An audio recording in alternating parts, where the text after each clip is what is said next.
एक बार फिर आप सभी का स्वागत है आपके अपने favourite channel vibrant Sudhir Tiwari पर।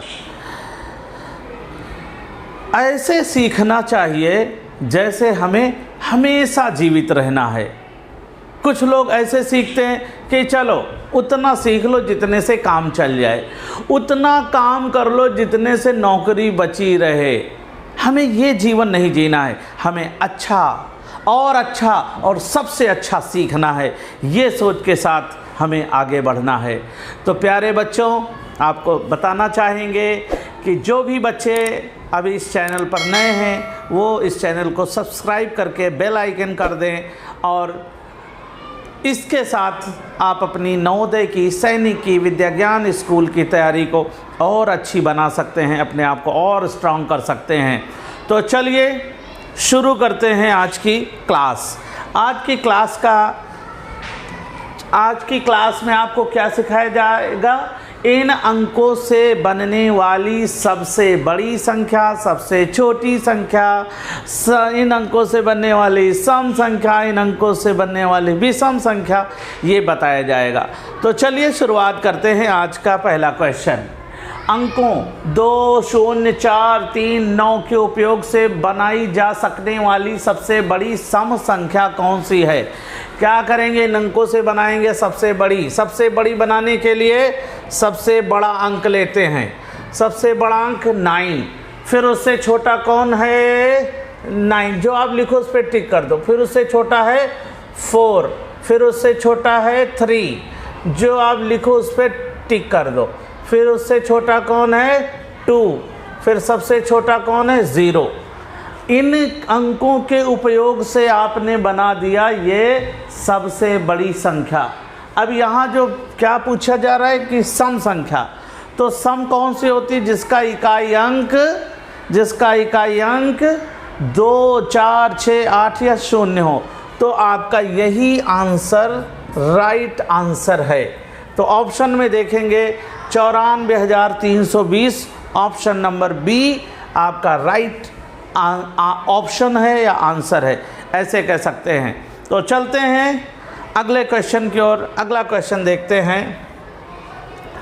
अंकों 9, 0, 6, 7, 8 के उपयोग से बनाई जा सकने वाली सबसे छोटी विषम संख्या कौन सी है? हमें बनाना है सबसे छोटी विषम संख्या। तो सबसे छोटी बनाना है। पहले सबसे छोटी कैसे बनाएंगे? सबसे पहले लिखेंगे सबसे छोटा अंक। तो इनमें सबसे छोटा अंक कौन है? ध्यान से देखते हैं तो सबसे छोटा अंक है 0, लेकिन 0 से हम शुरू नहीं करते हैं।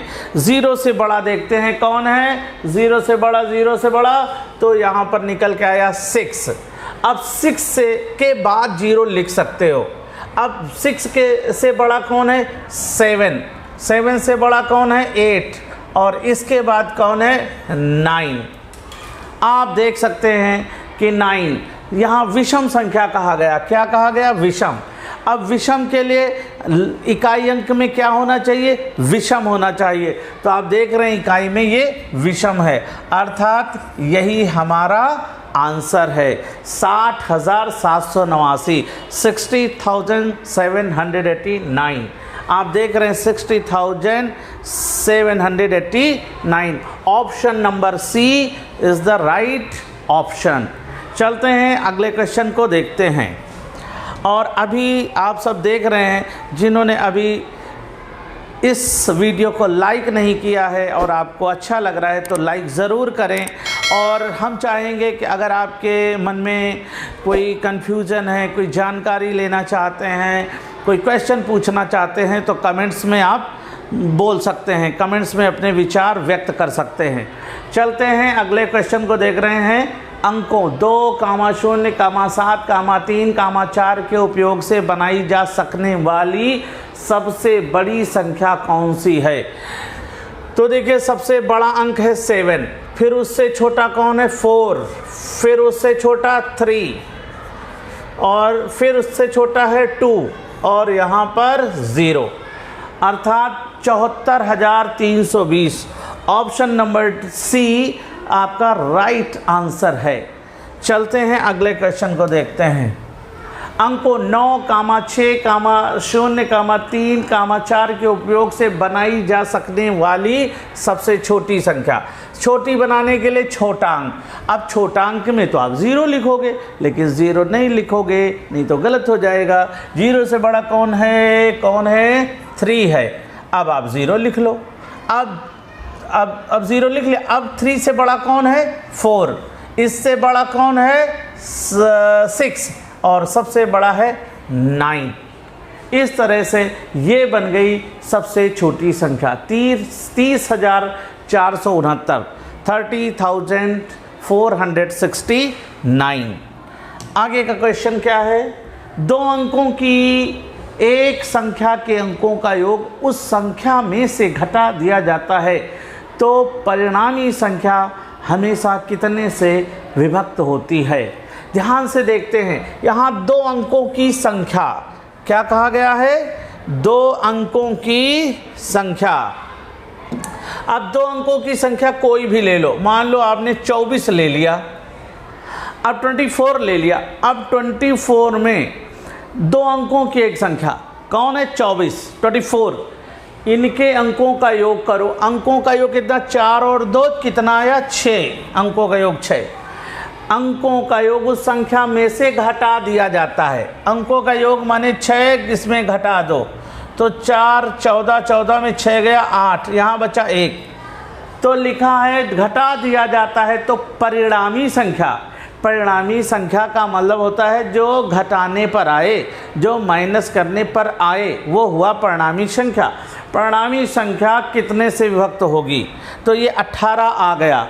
अब 18 किससे विभक्त हो रहा है? 2 से विभक्त हो रहा है, 9 से विभक्त हो रहा है, और 7 से विभक्त हो रहा है, और 6 से विभक्त हो रहा है। तो किससे विभक्त हो रहा है? 2 से भी हो रहा है, 9 से भी हो रहा है, 7 से, और 7 से नहीं हो रहा, 6 से। लेकिन यहाँ पर एक चीज़ दी गई है, तो परिणामी संख्या हमेशा कितने से विभक्त होगी? हमेशा कहा गया है, हमेशा। अब आगे क्या करेंगे देखिएगा। अब मान लो हम 34, क्योंकि ऑप्शन यहाँ पर ये भी 2 से भी कट रहा है, 9 से भी कट रहा है, और 6 से भी कट रहा है। अब इसको देखो, यहाँ पर 34 को हम 34 को माइनस करेंगे। इनके अंकों का योग कितना आया? 7 इसे माइनस करो। 14 में 7 गए 7, यहाँ बचे 2। अब ये देखो यहाँ क्या गया? 27। यहाँ देखो 27 आया। अब ऑप्शन में देखेंगे, क्या 2 से कट रहा है? नहीं।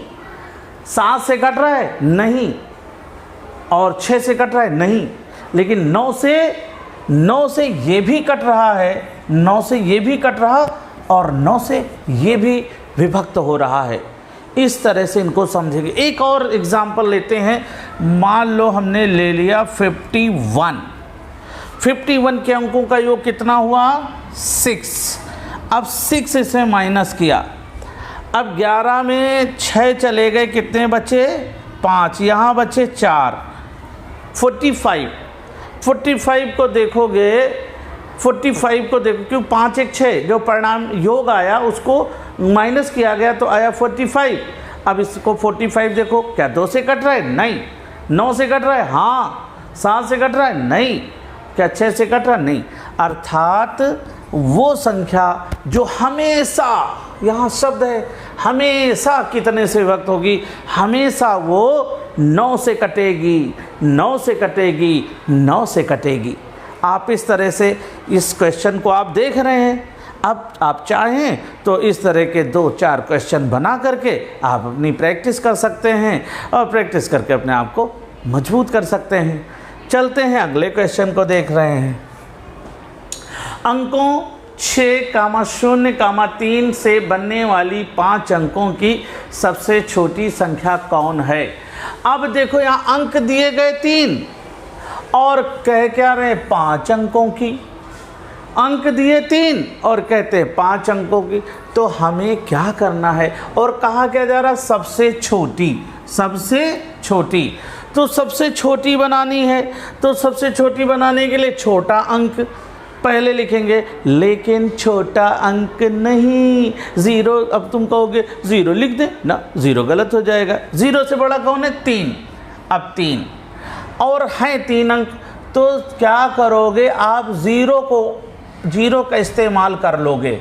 ज़ीरो का इस्तेमाल कितनी बार करना पड़ेगा, 3 अंक हैं और 3 अंक हैं और 5 अंकों की बनानी है, तो ज़ीरो का इस्तेमाल और एक बार करो और यहाँ लिख लो 6, यहाँ लिख लो 6, मतलब इन अंकों से बनानी है 5 अंकों की, तो ये 3 लिख लिया, ये 3 लिख लिया, फिर ज़ीरो का इस्तेमाल कर लिया क्योंकि आपको 5 अंकों की बनानी, अंक थे 3, 3 0 6, और जो क्योंकि सबसे छोटा अंक, फिर उससे बड़ा, फिर उससे बड़ा, ज़ीरो लिख नहीं सकते हो पहले, तो ज़ीरो से बड़ा लिखा, फिर ज़ीरो बीच में डाल लिया और 6 लिख दिया। इस तरह से ये क्वेश्चन लगाने, ये क्वेश्चन इसको समझना पड़ेगा, कई बार समझना पड़ेगा। अगले क्वेश्चन को देखो, अंकों 9, 6, 0 से बनने वाली 5 अंकों की सबसे बड़ी संख्या कौन सी है। अब इनसे बनानी है सबसे बड़ी, तो सबसे बड़ी में क्या होता है, सबसे बड़ा अंक का प्रयोग ज़्यादा होगा, तो बड़ा अंक कितना है 9, तो 9 को आपको करना पड़ेगा 3 बार, क्योंकि 3 अंक हैं तो उस बड़े अंक को 2 बार ज़्यादा, 3 बार ये, अब फिर 6 और ये 0, आंसर बराबर 99,960 आपका आंसर आ गया, क्योंकि इन अंकों से बन गई 5 अंकों की सबसे बड़ी संख्या। अगला क्वेश्चन देखते हैं, 3 अंकीय सबसे छोटी अभाज्य संख्या कौन है। 3 अंक की सबसे छोटी अभाज्य संख्या है 101। ये तो याद करने वाला काम है, ये समझने वाला नहीं, लर्निंग प्रोसेस है, तो इसको देखिए समझिए। अगले क्वेश्चन को देख रहे हैं, निम्नलिखित में से कौन सी संख्या 25 से पूर्णतया विभक्त होगी। 25 से, अब 25 से कटने का नियम याद होना चाहिए। 25 से कटने का नियम होता है, जिस संख्या के 25 से वो संख्या कटेगी जिस संख्या के अंत के अंक, जिस संख्या के अंत में क्या होना चाहिए, 25, 50, 75 या 2 शून्य हो, वो संख्या 25 से अवश्य कटेगी। तो देखिए यहाँ 65 है, यहाँ वो शर्त पूरी नहीं हो रही, 25, 50, 75 या 2 शून्य वाली। यहाँ 15 है, यहाँ 85 है, यहाँ 75 है, 75 है, यानी ये संख्या 25 से पूरी तरह कट रही है। 25 के 25, 25 के 25, बचे यहाँ कितने 9, हो गए 99, 25, 23, 75, और यहाँ कितने बचे 75 और 99, 24, 24, 24, 24, गलत हो रहा है क्या, नहीं 25, 25 के 25, यहाँ बचे 9, हो गए 99, 25, 23, 75 और 99, बच्चे कितने 24, और 24 के आगे लिखेंगे 6, 246 आ जाएगा। हाँ, 25 9 225, अब 46, तो 225, 35, 45, मतलब यहाँ बचा 21, अब 21 के आगे 7, 217, फिर 25, 8, 200, फिर बचा यहाँ 17, 17 पर 5 हो गए 175, 25, 7, 175। इस तरह से ये कटेगा, इस तरह से ये विभाजित होगा। तो ऐसे आप प्रयोग करके देख सकते हो। कुछ आप संख्याएं बनाओ जिसके अंत में 25 लिख लो, जिसके अंत में 50 लिख लो, जिसके अंत में 2 शून्य लगा लो, 75 लिख लो, उनको काटो 25 से, भाग दे दो। आप ऐसे भाग देने में, आप ऐसे नहीं भाग दे पाते हो तो आप ऐसे पैजामा छाप दे दो, ये पैजामा छाप, इसको हम ऐसे बोलते हैं। इधर 25 लिख के 25 लिख के भाग दे दो। तो इस तरह से आप ये चीज़ें सीख सकते हैं। आगे बढ़ते हैं, अगला क्वेश्चन देखते हैं। आज का लास्ट क्वेश्चन है, निम्नलिखित कथनों में से कौन सा कथन पूर्ण संख्याओं के संबंध में असत्य है। मतलब पूर्ण संख्याओं के लिए कौन सा कथन असत्य है, गलत है। तो सत्य कौन सा है ये देखना है। सत्य कौन से हैं सत्य पता चल जाए, क्योंकि आपने सत्य ही सीखा है, असत्य तो सीखा नहीं। सत्य को छांट लो, असत्य का अपने आप जो है वो बगल में हो जाएगा।